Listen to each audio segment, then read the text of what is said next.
हाय दोस्तों, user interface की series में आज हम लोग देखने जा रहे हैं बटन्स के बारे में।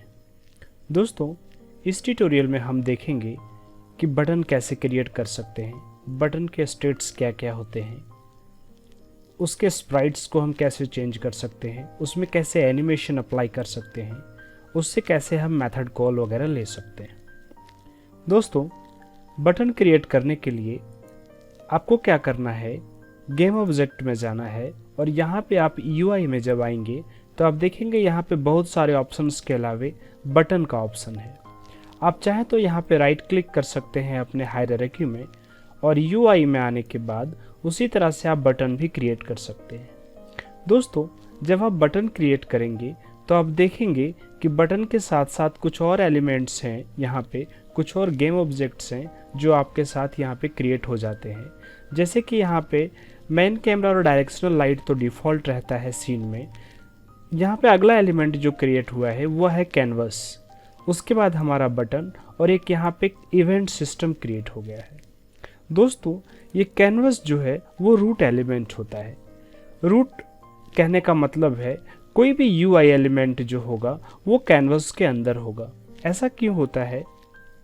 क्योंकि कैनवस में वो सारी प्रॉपर्टीज़ है जो स्क्रीन के रिजोल्यूशन के अकॉर्डिंग खुद को एडजस्ट करता है, या फिर हम लोग चाहे तो इसमें इसके मोड को चाहे तो हम लोग कैमरा पे रख सकते हैं या वर्ल्ड स्पेस पे रख सकते हैं इसके रेंडर मोड को। मैं किसी और ट्यूटोरियल में कैनवस के बारे में डिटेल में बात करूंगा। अगला हमारा यहाँ पे जो ऑब्जेक्ट क्रिएट हुआ है वो है event system. Event system responsible होता है यूआई में होने वाले ईच एंड एवरी तरह के इवेंट्स को रजिस्टर करने के लिए। जैसे जब आप किसी बटन पे क्लिक करते हो तो वहाँ एक इवेंट रजिस्टर होता है ऑन क्लिक का, या फिर आप ड्रैग करते हो, ड्रॉप करते हो, या फिर जो भी इस तरह का करते हो आप इवेंट्स, वो इस पे रजिस्टर होता है और कॉल्स होता है। इसके बारे में मैं एक सेपरेट ट्यूटोरियल बनाऊंगा। फिलहाल हम बात करने वाले हैं बटन के बारे में। बटन के अंदर जब आप इसको अनफोल्ड करोगे तो आप देखोगे कि इसके अंदर एक चाइल्ड टेक्स्ट फील्ड है और जहाँ पे हम लोग टेक्स्ट कंटेंट को चेंज कर सकते हैं। दोस्तों, बटन को आप चाहो तो यहाँ पे जो ड्रैग टूल है उसको सेलेक्ट करने के बाद अपने डिजायर्ड जहाँ पे भी चाहो आप प्लेस कर सकते हो। और जैसे यहाँ पे आप देख सकते हैं कि बटन लिखा हुआ है, आप चाहें तो इसके टेक्स्ट को आप बदल सकते हैं यहाँ से। तो मैं बात करता हूँ रेक्ट ट्रांसफॉर्म। आप यहाँ देखेंगे ये जो कंपोनेंट है उसके ठीक ऊपर हमारे पास यहाँ पे बटन है। इसको मैं कुछ भी नाम दे सकता हूँ, जस्ट लाइक यहाँ पे प्ले बटन हम नाम दे सकते हैं, या फिर पॉज बटन या रिज्यूम बटन। और अगर हमें यहाँ पे दिखाना है, जैसे ये प्ले हो गया, प्ले बटन, करेक्ट, या फिर आप चाहो तो पूरा नाम दे सकते हो। और उसके बाद जो हमारा टेक्स्ट है यहाँ पे हम लिख सकते हैं प्ले। प्ले बटन में आप देखेंगे जो आपका ये रेक्ट ट्रांसफॉर्म है ये इसके प्लेसमेंट को डिसाइड करता है। और इसके अलावा आप यहाँ पे देखेंगे हमारे पास ऑप्शन है एंकर्स का, पिवट पॉइंट्स का और रोटेशन और स्केल का। दोस्तों, आप अभी अगर आप देखेंगे तो आपका पोजीशन, जैसे इस केस में ये एंकर पॉइंट सेंटर में जो है आपका प्लेस्ड है, राइट। दोस्तों, जो प्लेसमेंट होता है बटन का और ये एंकर का, एंकर आपको शायद दिख रहा होगा, उम्मीद है, और इसकी बात कर रहा हूँ मैं, इसके रेफरेंस में, इसके तुलना में इसका प्लेसमेंट होता है, राइट। जैसे आप देख सकते हैं मैं अगर 0 कर देता हूँ तो ये एकदम सेंटर पे आ जाता है। अगर मैं y को भी 0 कर दूंगा तो एकदम एंकर पॉइंट पे ये आके स्नैप हो जाता है। फिलहाल मैं अंडो कर रहा हूँ और एंकर के बारे में भी मैं एक बार डिटेल में बात करूँगा। फिलहाल ये आप देख सकते हैं ये सेंटर्ड एंकर्ड है, राइट। नेक्स्ट है आपका पिवट पॉइंट। पिवट पॉइंट होता है, जैसे सपोज करिए कि आप क्या करते हैं, यहाँ पे रोटेशन टूल लेते हैं, इसके बाद आप इसको रोटेट करते हैं, राइट। आप चाहे तो इसके पिवट पॉइंट को एडिट कर सकते हैं, बदल सकते हैं, जस्ट लाइक मैंने क्या किया, इसको 0 कर देता हूँ मैं। और अब अगर आप इसको रोटेट करेंगे तो आप देख सकते हैं कि ये रोटेट कैसे हो रहा है, मतलब इस पॉइंट के चारों तरफ ये रोटेट हो रहा है। फिलहाल मैं यहाँ पे अंडो करता हूँ और इसको 0.5 पे ही रहने देता हूँ, राइट, ये बीच में रहेगा। नेक्स्ट है आपका रोटेशन। आप चाहें तो कुछ मैनुअल रोटेशन आप चाहें तो सेट कर सकते हैं एक्स एक्सिस में, वाई एक्सिस में और सिमिलरली जेड एक्सिस में। ठीक है, आप देख सकते हैं ये रोटेशन सेट हो रहा है। स्केल है आपका, आप कितना बड़ा रख सकते हो बटन को, छोटा रख सकते हो वाई एक्सिस में या जी एक्सिस में। जी एक्सिस में ये काम फिलहाल नहीं करेगा क्योंकि ये 2 डायमेंशनल है। दोस्तों आप यहाँ से जो आपका ट्रांसफॉर्म है, लेफ्ट ट्रांसफॉर्म, यहाँ पे आप चाहें तो इसके वैल्यू को बढ़ा घटा सकते हैं ताकि आप इसको बदल सको। जिस तरह से आप यहाँ पे देख सकते हो मैं इसको बढ़ा और घटा रहा हूँ इस केस में, राइट। नेक्स्ट है आपका कैनवस रेंडरर। ये जरूरी होता है, ये इस जो आपका ये जो बटन है वो स्क्रीन पे रेंडरिंग होने के लिए ये जरूरी होता है। ये जो आपका कलिंग है ट्रांसपेरेंट मेश, इसको आप फिलहाल इग्नोर कर सकते हो। नेक्स्ट है आपका इमेज। दोस्तों जो आपका बटन है, आप अगर ध्यान से देंगे तो ये वाइट जो बटन है, ये टेक्स्ट की बात नहीं कर रहा हूँ मैं, अभी टेक्स्ट सिलेक्टेड है, आप इसको चाहे तो डिजेबल कर सकते हो। ये आपका बटन है और इस पे आप देखेंगे ये जो इमेज कंपोनेंट है ये रिस्पॉन्सिबल है ये डिस्प्ले पर्पस के लिए, राइट। और इसके बाद आपका ये सोर्स इमेज है, UI स्प्राइट। आप कोई भी स्प्राइट यहाँ पे पिक कर सकते हो जो भी आपके पास है, मैं इसके बारे में भी आगे बात करूँगा। नेक्स्ट है आपका कलर। आप चाहे तो कोई भी कलर सेट कर सकते हैं अपने बटन का, ठीक है, अपने इच्छा अनुसार। मटेरियल है आपके पास, आप चाहो तो कोई मटेरियल अप्लाई कर सकते हो। जनरली इस केस में UI मटेरियल ही ज़्यादा काम करता है और अभी फ़िलहाल हम नन में रहते हैं क्योंकि हमें भी मटेरियल का कोई यूज़ नहीं है। रेकास्ट टारगेट होता है दोस्तों, जैसे आप सपोज करो कि कोई भी इमेज इसके पीछे है या इसके ऊपर है तो ये ब्लॉक करेगा क्या क्लिक को, रेकास्ट को, वगैरह वगैरह, ठीक है। इमेज टाइप हो गया आपका। इमेज टाइप में क्या होता है, जैसे सिंपल है, स्लाइस्ड है, 9 स्लाइस के बारे में बात कर रहा हूँ मैं, टाइल्ड है, ये मैं आगे बात करूँगा अभी, और फिर फील्ड है। दोस्तों इमेज एक अलग ही कंपोनेंट है जो UI में कहीं पे भी यूज होता है। तो जैसे सपोज करिए कि अगर आपने मेरा टाइमर का वीडियो देखा होगा तो आपको वो याद होगा। फिल सेंटर, जैसे आप देख सकते हैं यहाँ पे ये चूँकि स्लाइस्ड है तो ये सेंटर फिल कर रखना है कि नहीं, और पिक्सल पर यूनिट ये इसके रिजोल्यूशन को लगभग बताता है, ठीक है। नेक्स्ट है आपका बटन कंपोनेंट, जिसके बारे में हम लोग अभी डिटेल से बात करेंगे। इसके पहले मैं आपको बता दूं, ये जो आपका टेक्स्ट है, आप चाहे जिस तरह से आपने इसके वैल्यू को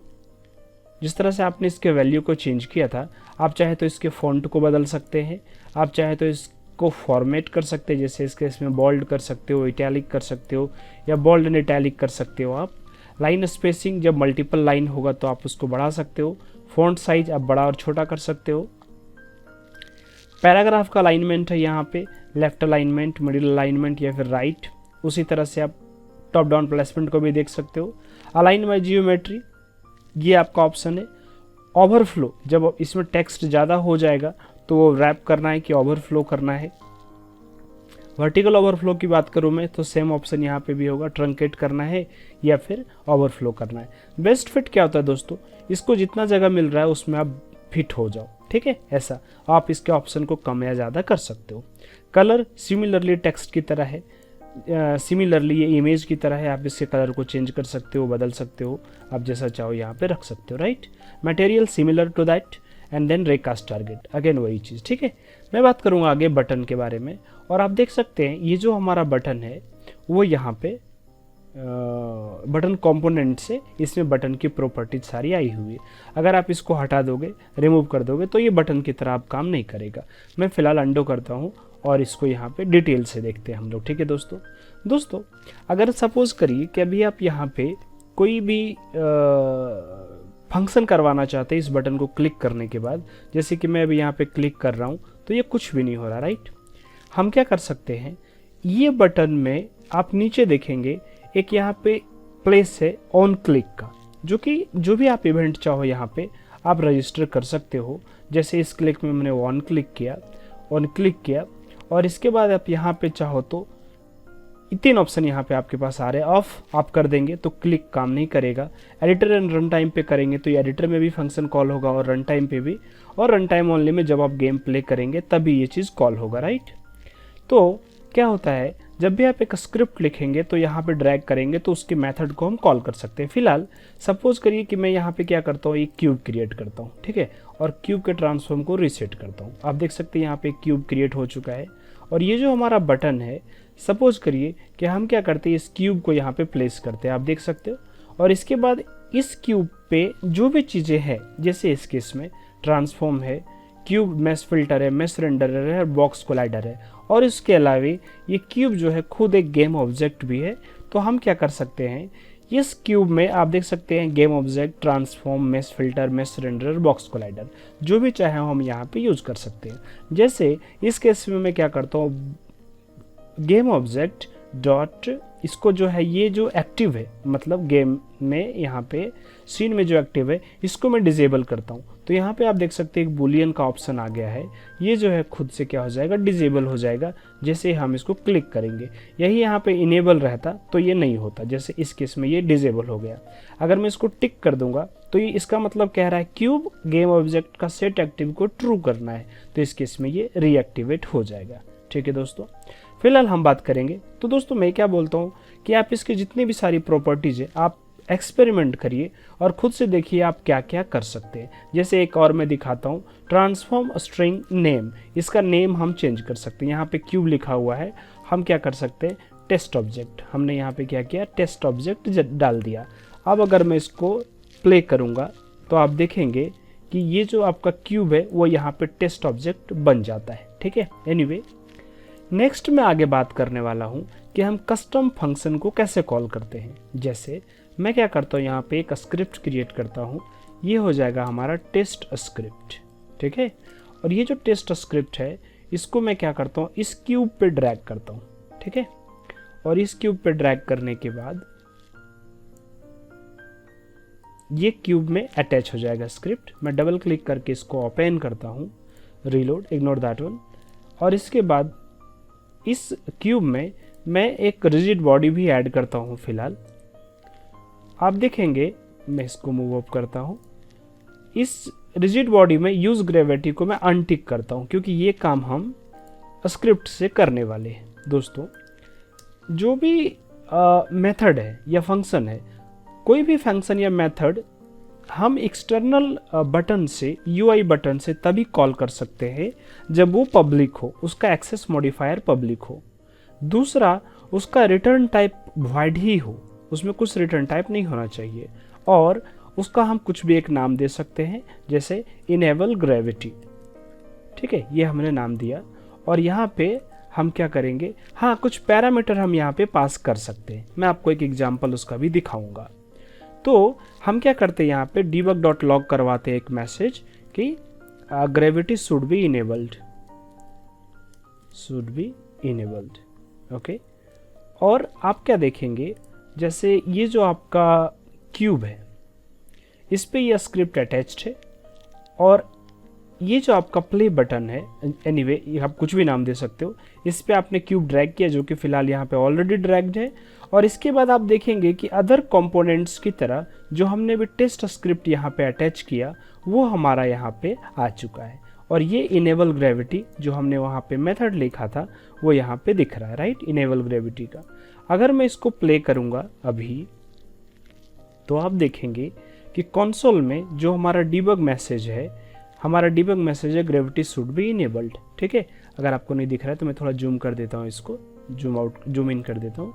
और उसके बाद अगर मैं इसको क्लिक करूँगा तो ग्रेविटी शुड बी इनेबल्ड ये यहाँ पे आ चुका है। दोस्तों हम क्या करते हैं, इस मेथड से हम गेट कंपोनेंट करते हैं, क्या, रिजिड बॉडी जो हमने भी ऐड किया, dot gravity use gravity is equal to, मैं कर देता हूँ ट्रू। दैट मीन्स क्या होगा कि जब भी हम इस बटन को क्लिक करेंगे तो जो भी फंक्शन के लिए जो गेम ऑब्जेक्ट हमने ऑन क्लिक पे असाइन किया है उसमें अटैच्ड स्क्रिप्ट का फंक्शन कॉल होगा। और चूंकि क्यूब में जो है रिजिड बॉडी अटैच है, यूज ग्रेविटी ऑन होते ही ये क्यूब जो है वो गिरने लगेगा। तो आप देखेंगे यहाँ पे मैं इस बटन को क्लिक करूँगा और आपको ध्यान देना है यहाँ पे यूज ग्रेविटी पे। जैसे मैं प्ले करूँगा तो आप देख सकते हैं ये क्यूब जो है गिरने लगता है और यहाँ पे यूज ग्रेविटी ये ऑन हो जाता है। दोस्तों तो ये एक मेथड हो गया हमारा इनेबल ग्रेविटी का। हम चाहे तो और भी कुछ चीज़ें मेथड बना सकते हैं, जैसे मैंने आपको बताया था कि वो वॉइड पब्लिक ही होना चाहिए एक्सेस मॉडिफायर। फिलहाल हम क्या करते हैं, पब्लिक नहीं देते हैं उसको और ट्राई करते हैं। हमारा है सम मेथड, या फिर एनी मेथड में इसका नाम देता हूँ, ठीक है। आप जो चाहें आप दे सकते हैं कॉल एनी मेथड। और इसमें हम देखते हैं कि एनी मेथड जो है ये यहाँ पे विजिबल ही नहीं होगा। तो हमारा जो बटन है, आप बटन में आने के बाद चाहो तो यहाँ पे और ऑन क्लिक इवेंट्स ऐड कर सकते हो। उसी तरह से मैंने यहाँ पे क्यूब ऐड किया, टेस्ट स्क्रिप्ट, और आप देखेंगे एनी मेथड या फिर जो भी है वो यहाँ पे ऑप्शन अवेलेबल नहीं है। अगर मैं इसको यहाँ पे एक्सेस मॉडिफायर पब्लिक कर देता हूँ और सेव करता हूँ तो आप देखेंगे यहाँ पे टेस्ट स्क्रिप्ट में एनी मेथड जो भी हमने अभी लिखा था, जो भी हमने अभी यहाँ पे लिखा था वो यहाँ पे कॉल हो जाएगा एनी मेथड, ठीक है। दैट मीन्स आप चाहो तो यहाँ पे कुछ भी एक दे सकते हो, पर मैं आपको क्या दिखाता हूँ इस बार एक पैरामीटर वाला। तो हम क्या करते हैं, इंट एंड देन इसका कुछ वैल्यू देते हैं। जैसे इस केस में integer and then height, HEIGHT height, और मैं क्या करता हूँ इसका जो है हाइट वो सेट करता हूँ। तो हम क्या करेंगे, transform dot position is equal to new vector 3। हमें 0 नहीं लेना है, एक्स में कुछ हाइट नहीं बढ़ाना है, वाई और जेड में भी, वाई में बढ़ाना है, जेड में नहीं बढ़ाना है। और दोस्तों ये जो हमारा इनेबल ग्रेविटी है मैं इसको फिलहाल के लिए ऑफ करता हूँ, ठीक है। तो क्या हो जाएगा, या फिर आप चाहो तो उसको छोड़ भी सकते हो, और क्योंकि ये दोनों काम एक साथ होगा तो वो थोड़ा ऊपर जाने के बाद गिरेगा, राइट। तो क्या करते हैं, हम यहाँ पे क्यूब में आते हैं और आप देखेंगे बटन में आते हैं और आप देखेंगे वो जो मेथड है वो मिसिंग है, क्योंकि हमने यहाँ पे सिग्नेचर मेथड का जो है वो बदल दिया है, ये भी पैरामीटर ले रहा है, राइट। तो क्या हो जाएगा, फिर से हमें यहाँ पे टेस्ट स्क्रिप्ट में आके एनी मेथड और इंटीजर वैल्यू देना पड़ेगा। मैं हाइट 5 सेट करता हूँ। क्या हो जाएगा, जैसे में हम बटन क्लिक करेंगे इसका हाइट ऑटोमेटिक 5 हो जाएगा और ग्रेविटी इनेबल होने के कारण ये गिरने लगेगा, राइट। आप देख सकते हो ये अपने आप वहाँ पे बढ़ गया। आप एक बार दोबारा देख सकते हो, यहाँ पे ये 5 है, ये 0 से 5 हो जाएगा और फिर वो गिरना स्टार्ट होगा, ठीक है दोस्तों। एनीवे, तो ये था हमारा मेथड कॉल करने का तरीका। एक तीसरा मेथड है जहाँ पे हम क्या कर सकते हैं, मेथड को कस्टम ऐड कर सकते हैं। जैसे इस केस में अगर मैं सपोज करिए कि ये मेथड जो भी हमने अभी बटन में दोनों कॉल किया था ऑन क्लिक पे, राइट, मैं दोनों को क्या करता हूँ फिलहाल डिलीट करता हूँ, ठीक है। ये हमने कर दिया डिलीट, और कुछ भी यहाँ पे ऑन क्लिक पे कोई भी इवेंट जो है साइन इसको नहीं है ऑन क्लिक पे, इसीलिए अब ये कुछ नहीं होगा, राइट। आप देख सकते हैं। तो हम क्या कर सकते हैं, बाय स्क्रिप्ट ही इसको जो है कर सकते हैं अटैच इवेंट को, ऑन क्लिक इवेंट को। तो क्या करना पड़ेगा, हमें सबसे पहले उस बटन का रेफरेंस लेना पड़ेगा जो कि वो UI एलिमेंट है, इसलिए हमें unity engine dot UI name space को इंक्लूड करना पड़ेगा। और हम क्या करेंगे, पब्लिक बटन एनी बटन, और जो भी हमारा बटन नाम दिया हमने, माई बटन हम इसको दे सकते हैं, आप जो भी नाम चाहो दे सकते हो। और इसके बाद ये क्या हो जाएगा, इंस्पेक्टर में जब आप क्यूब में आएंगे तो आप देखेंगे कि इस क्यूब में जो आपका स्क्रिप्ट है, टेस्ट स्क्रिप्ट, उसमें एक माई बटन का जगह है। तो आप चाहे तो इस प्ले बटन को इसमें ड्रैग कर सकते हैं, नाम आप कुछ भी दे सकते हैं दोस्तों आपके कंफर्ट के अनुसार से। और हम क्या करेंगे, स्टार्ट में जाएंगे और उसके बाद जो माई बटन है डॉट ऑन क्लिक, ये जो हमारा है उसमें हम ऐड लिस्नर करेंगे। दैट मीन्स हम क्या करेंगे, यहाँ पे यूनिटी एक्शन एक कॉल है जो हम यहाँ पे असाइन करेंगे दोस्तों। तो हमारा कोई भी फंक्शन है जैसे इनेबल ग्रेविटी, हम यहाँ पे ये कर सकते हैं और इसको कह सकते हैं कि जो माई बटन है जो हमने असाइन किया है उसका जो ऑन क्लिक जो हमारा इवेंट है उस पर आप एक लिस्नर ऐड कर दो। दैट मीन्स ये यूनिटी इवेंट का एक्शन उस पर ऐड कर दो, इनेबल ग्रेविटी। और आप चाहे तो इस केस में इसको पब्लिक को हटा सकते हैं। तो सिमिलर काम क्या हो जाएगा, ये ऑन क्लिक पे इस बटन को असाइन हो जाएगा। दैट मीन्स यहाँ पे बटन में आप देखेंगे कि भले ही कोई ऑन क्लिक पे यहाँ पे असाइन नहीं किया हुआ event, but by script start method जो कि बाय डिफ़ॉल्ट कॉल होता है, ये इस इनेबल ग्रेविटी को असाइन कर देगा। ये यहाँ पे विजिबल नहीं होगा दोस्तों, मगर जब हम इसको प्ले बटन दबाएंगे तो इसका ग्रेविटी ऑन हो जाएगा और ये गिरना स्टार्ट हो जाएगा, राइट। तो ये हमारा तीसरा तरीका था। नेक्स्ट आप चाहो तो यहाँ पे डायरेक्ट मेथड को डिक्लेयर कर सकते हो। जैसे इस केस में हम नॉन पैरामीटर का बात करेंगे तो शॉर्ट हैंड फॉर्म में आप चाहो तो मेथड को लिख सकते हो यहाँ पे। जैसे इस केस में मैं क्या करता हूँ, इनेबल ग्रेविटी, या छोड़ो इस तरह से आप डायरेक्ट लिख सकते हो, क्या डिबग करवाता हूँ मैं, debug dot log like button was clicked, button was clicked. तो इस केस में ये मैसेज जो है वो प्रिंट हो जाएगा। ठीक है, आप यहाँ पे देखेंगे। मैं प्ले करता हूँ इसको, और चूंकि ये हमारा चौथा तरीका है, आप देखेंगे बटन वाज क्लिक्ड, ये जो है यहाँ पे प्रिंट हो गया है। दोस्तों इसके अलावा हम बात करने वाले थे बटन, ये जो आपका कंपोनेंट है उसके बारे में डिटेल से। तो आइए हम लोग बात करते हैं। ये आप देख सकते हैं, ये कंपोनेंट है बटन का डायरेक्ट, जिसको हम यहाँ से डिजेबल कर सकते हैं। इंटरेक्टेबल का मतलब होता है कि ये बटन इंटरेक्टेबल है, दैट मीन्स ये गेम में जो है वो इंटरेक्ट होगा यूजर के द्वारा। इंटरेक्टेबल का मतलब होता है कि हम उसके साथ इंटरेक्ट कर सकते हैं, राइट। आप देख सकते हैं कि कंसोल पे ये मैसेज जो है बार बार प्रिंट हो रहा है, हम जितने बार उसको क्लिक कर रहे हैं। दोस्तों अगर हम इंटरेक्टेबल को फॉल्स कर देते हैं तो ये क्लिक नहीं ये लेगा, रजिस्टर नहीं करेगा, और ये इंटरेक्टेबल से डिजेबल हो गया एक तरह का। मैं इसको री इंटरेक्ट करता हूँ, और उसके बाद ये ट्रांजिशंस, दैट मीन्स ट्रांजिशन क्या होगा। जैसे अभी आपने देखा कि अगर मैं इसको इंटरेक्टेबल को फॉल्स करता हूँ तो बटन का जो कलर है वो ऑटोमेटिक बदल जाता है। क्यों? क्योंकि इसका ऑप्शन ही किया हुआ है कलर टिंट, और इसमें डिजेबल्ड कलर में से आप देख सकते हैं ये कलर यहाँ पे सेट किया हुआ है। अगर आप कलर बदल देंगे, जैसे इस केस में मैं रेड कर देता हूँ, और अगर मैं इंटरेक्टेबल को फॉल्स करता हूँ तो ये रेड हो जाएगा with some alpha, right. Alpha भी आप चाहो तो बढ़ा सकते हो। ठीक है, नेक्स्ट है आपका, मैं फिलहाल अंडो करता हूँ इसको, और आप देखेंगे कलर टिंट में हमारे पास आप नन भी कर सकते हैं। तो आप इंटरेक्ट करेंगे या कुछ करेंगे उसको फर्क नहीं पड़ेगा, राइट। मैं कंट्रोल जेड करता हूँ फिलहाल, और इसके बाद कलर टिंट में आपके पास ऑप्शंस है जैसे टारगेट ग्राफिक्स।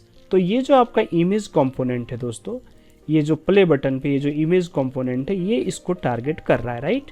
नॉर्मल कलर क्या होगा, दैट मीन्स किसी भी बटन में मैनुअली 4-5 जो स्टेट होते हैं, पहला होता है नॉर्मल, जब इसके साथ कोई किसी तरह का इंटरेक्शन नहीं हो रहा है। दूसरा हो गया हाईलाइट, जैसे मैं यहाँ पे कुछ रैंडम कलर लेता हूँ, फिर आपको यहाँ पे डिस्प्ले होगा और समझने में आसानी होगी।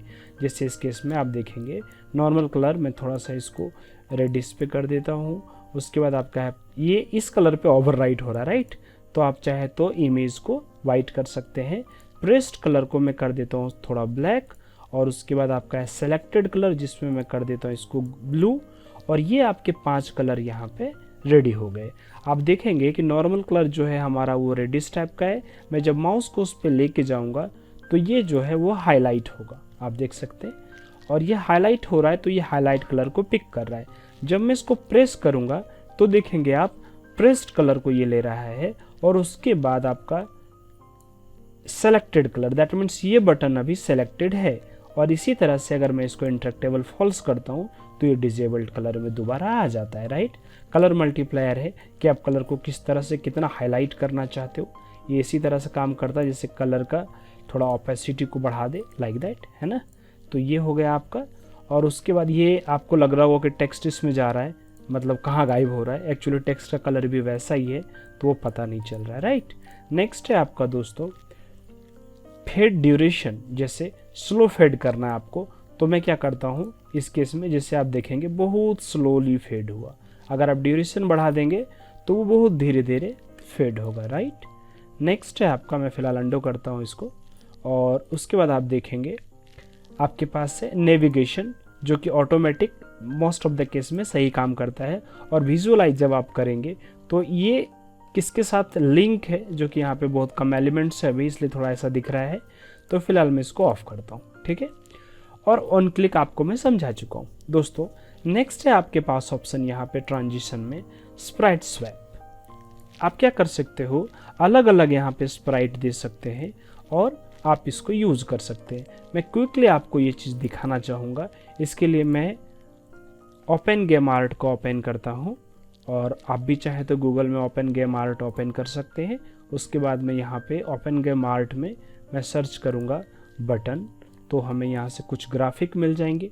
और ग्राफिक्स को मैं यहाँ पे अपने प्रोजेक्ट में यूज़ करूँगा। जैसे इस केस में ये ग्राफिक्स है और आप इसको चाहे तो डाउनलोड कर सकते हैं। मैंने पहले से डाउनलोड किया हुआ है, मैं जस्ट इसको यहाँ पे इंपोर्ट करता हूँ अपने प्रोजेक्ट। तो मुझे क्या करना है, यहाँ से ड्रैग करना है इसको और यहाँ पे इंपोर्ट कर लेना है। दोस्तों आप देखेंगे कि इस ग्राफिक्स में बहुत सारे बटन से मैं इसको क्विकली स्प्राइट में कन्वर्ट करता हूँ और हमें क्या करना है, इसको अप्लाई करना है। स्प्राइट एडिटर पे आप क्लिक करेंगे, जो कि आप देख सकते हैं ये कैरेट है 2D स्प्राइट पैकेज। ये इसको नहीं मिला तो हमें विंडोज़ में आना है, पैकेज मैनेजर में आना है और उसके बाद यहाँ पे सर्च करना है स्प्राइट या फिर यूनिटी UI, आप यहाँ पे देख सकते हैं। और इसके बाद just package manager UI, there were no package, okay that is still loading here, right. तो हमें थोड़ा यहाँ पे वेट करना है ताकि ये लोड हो जाए। दोस्तों तो यहाँ पे जो ये 2D स्प्राइट है, आप देख सकते हैं कॉर्नर में इंस्टॉल का ऑप्शन है, आप इसको इंस्टॉल करेंगे तो आपका स्प्राइट पैकेज वो यहाँ पे आ जाएगा और उसके बाद आप स्प्राइट को एडिट कर सकते हो, राइट। तो हम लोग थोड़ा होल्ड करेंगे ताकि ये इंस्टॉल हो जाए। दोस्तों जब ये पैकेज इंपोर्ट हो जाता है तो आप अपने स्प्राइट को सेलेक्ट करेंगे, उसके बाद आप स्प्राइट एडिटर को ओपन करेंगे, फिर यहाँ पे आप जो है सिंगल से मल्टीपल करेंगे। आप दोस्तों आप देख सकते हैं यहाँ पे आपका सिंगल स्प्राइट है, इसको हम मल्टीपल करेंगे। स्प्राइट एडिटर को ओपन करेंगे, इसको अप्लाई करेंगे और उसके बाद यहाँ पे हम क्या करेंगे, ऑटो स्लाइस करेंगे, ठीक है, स्लाइस ऑटोमेटिक, ठीक है। और उसके बाद आप देखेंगे ये सारा जो है स्लाइस हो जाता है। फिर मैं यहाँ पे अप्लाई कर दूंगा तो ये सारा बटन सेपरेट हो जाएगा, राइट। एनीवे हम बात कर रहे थे प्ले बटन पे, अपने कलर टिंट को बदल के हम करते हैं स्प्राइट स्वैप। और यहाँ पे जो आपका टारगेट ग्राफिक्स है, पहला आपका हाईलाइटेड स्प्राइट। दोस्तों आप यहाँ पे देख सकते हो हमारे पास कई सारे स्प्राइट्स हैं, तो आप यहाँ पे कोई सा भी रैंडम पिक करके इसको डाल सकते हो। जस्ट हमें ये टेस्ट करना है, इसलिए हम क्या करेंगे, एक हमने डाल दिया यहाँ पे हाईलाइटेड स्प्राइट, दूसरा हमने डाल दिया प्रेस्ड स्प्राइट, तीसरा है आपका सेलेक्टेड एंड चौथा है आपका disable, right. I don't know which one I have selected where, so let's continue. और इसके बाद आप देखेंगे जैसे मैं इसको प्ले करता हूँ तो ये आपका, चूँकि नॉर्मल इसलिए नहीं दिया क्योंकि नॉर्मल UI का स्प्राइट जो भी आप सेलेक्ट करते हो, जैसे इस केस में आप कोई भी यहाँ पे ले सकते हो, राइट। और मैं कलर को जो है वाइट कर देता हूँ। अब दोस्तों अगर आप इसको हाईलाइट करेंगे तो आप देखेंगे ये आपका स्प्राइट चेंज कर रहा है, राइट। आप प्रेस करेंगे तो आप देखेंगे फिर से स्प्राइट चेंज हो रहा है। एंड देन डिजेबल्ड अगर आप आते हैं यहाँ पे तो आप डिजेबल में भी देख सकते हैं चेंज हो रहा है, राइट। तो दोस्तों एज पर जो भी आपका ये होगा स्टेट, उसके अकॉर्डिंग ये चेंज करेगा। नेक्स्ट हमारा लास्ट ऑप्शन है और वो है एनिमेशन, जो कि सबसे इम्पॉर्टेंट है, जनरली ये लोग पसंद करते हैं। दोस्तों यहाँ पे कभी आप देखते हो कि एनिमेशन प्ले होता है, ठीक है, ये बटन बड़ा होता है या छोटा होता है कोई भी साइज में। आप यहाँ पे देखेंगे ट्रांजिशंस में अगर आप आएंगे तो आप देखेंगे यहाँ पे एनिमेशन जब आप सेलेक्ट करेंगे तो आपके पास ये सारे स्टेट हैं और एक ऑप्शन है ऑटो जनरेट एनिमेशन का। अगर मैं इसको क्लिक करता हूँ तो यहाँ पे एक कंट्रोलर जो कि प्ले बटन का है वो जनरेट होता है। मैं इसको सेव करता हूँ और ये प्ले बटन का एनिमेटर कंट्रोलर जनरेट होता है, ठीक है। इसमें आप देख सकते हैं कि इसके बहुत सारे स्टेट्स हैं। मैं इसको कंट्रोल शिफ्ट से बड़ा करता हूँ। आप देखेंगे हाईलाइटेड स्टेट है, प्रेस्ड स्टेट है, सेलेक्टेड है और डिजेबल्ड है, राइट। मैं क्या करता हूँ दोस्तों, क्विकली यहाँ पे एनिमेशन क्रिएट करता हूँ। इसके लिए हमें क्या करना है, सबसे पहले ये जो आपका प्ले बटन है उसको आप सेलेक्ट करेंगे। इसके बाद इसमें से किसी भी एनिमेशन को आपको क्लिक करना है। फिर से आप डबल क्लिक करेंगे तो यहाँ पे एनिमेशन विंडो जो है ये ओपन हो जाएगा और आप प्ले बटन सेलेक्ट करेंगे तो इसके सारे स्टेट्स आपको यहाँ पे दिखेंगे, राइट। नॉर्मल में हम कुछ नहीं करते हैं। हाईलाइटेड में मैं क्या करता हूँ दोस्तों, इस एनिमेशन को रिकॉर्ड करूँगा मैं, राइट। मैं सीन में आता हूँ, इसको थोड़ा इधर ड्रैग करता हूँ। उसके बाद ये रिकॉर्ड बटन है जो आपके एनिमेशन को रिकॉर्ड करेगा। यहाँ से स्केल में आने के बाद मैं इसको थोड़ा सा स्केल ज़्यादा करता हूँ, रिकॉर्ड बंद करता हूँ, कंट्रोल एस करता हूँ और इसके बाद जब आप इसको प्ले करेंगे, चूँकि ये हाईलाइटेड स्टेट में है तो आप देखेंगे ये बड़ा हो रहा है, राइट। ये एनिमेशन प्ले हो रहा है। सिमिलरली हम क्या करेंगे, हाईलाइटेड स्टेट के पास प्रेस्ड स्टेट में आता हूँ मैं और उसके बाद हम क्या करेंगे, इसमें भी रिकॉर्ड करेंगे एनिमेशन, और इस केस में मैं इसको थोड़ा सा छोटा कर देता हूँ। ठीक है, ये प्रेस्ड स्टेट हो जाएगा। रिकॉर्ड ऑफ करता हूँ, कंट्रोल एस प्रेस करने के बाद हम इसको सेव करते हैं, और मैं इसको जो है यहाँ पे प्ले करता हूँ। तो आप देखेंगे हाईलाइटेड में ऐसा हो रहा है, और जब मैं इसको प्रेस करूँगा तो एकदम से छोटा हो जाएगा। ठीक है, तो ओवरऑल ये एनिमेशन ये ऑल टुगेदर ऐसा लगता है, राइट दोस्तों। तो एक बात मैं आपको और दिखाता हूँ, आप चाहो तो इसी तरह से कोई भी एनिमेशन सेलेक्टेड और डिजेबल्ड स्टेट के लिए भी कर सकते हो। फिलहाल हम क्या एक बार देखते हैं, जो भी आपका ये प्ले बटन है, अगर आप इसके एनिमेशन के स्टेट्स पे अगर आप आएंगे, मैं थोड़ा सा जगह बनाता हूँ यहाँ पे, और आप देखेंगे यहाँ पे जो भी आपका एनिमेशन का स्टेट है, जैसे इस केस में अभी ये नॉर्मल प्ले हो रहा है, राइट। और जब मैं इसको हाईलाइट करूँगा तो आप देखेंगे हाईलाइटेड प्ले हो रहा है, मैं प्रेस करूँगा तो प्रेस स्टेट जा रहा है, और फिर सेलेक्टेड एंड देन नॉर्मल जो भी है आपका। ठीक है, ये इस तरह से प्ले हो रहा है। आप एनिमेशन के साथ प्ले कर सकते हो दोस्तों। मैं एनिमेटर के बारे में और स्टेट्स के बारे में और डिटेल में बाद में बात करूंगा दोस्तों। इसके अलावा अगर आपको बटन को लेके किसी तरह का कन्फ्यूजन है तो आप क्वेश्चंस पूछ सकते हो, कमेंट कर सकते हो। Thanks for watching friends, see you in the next tutorial, have a nice day.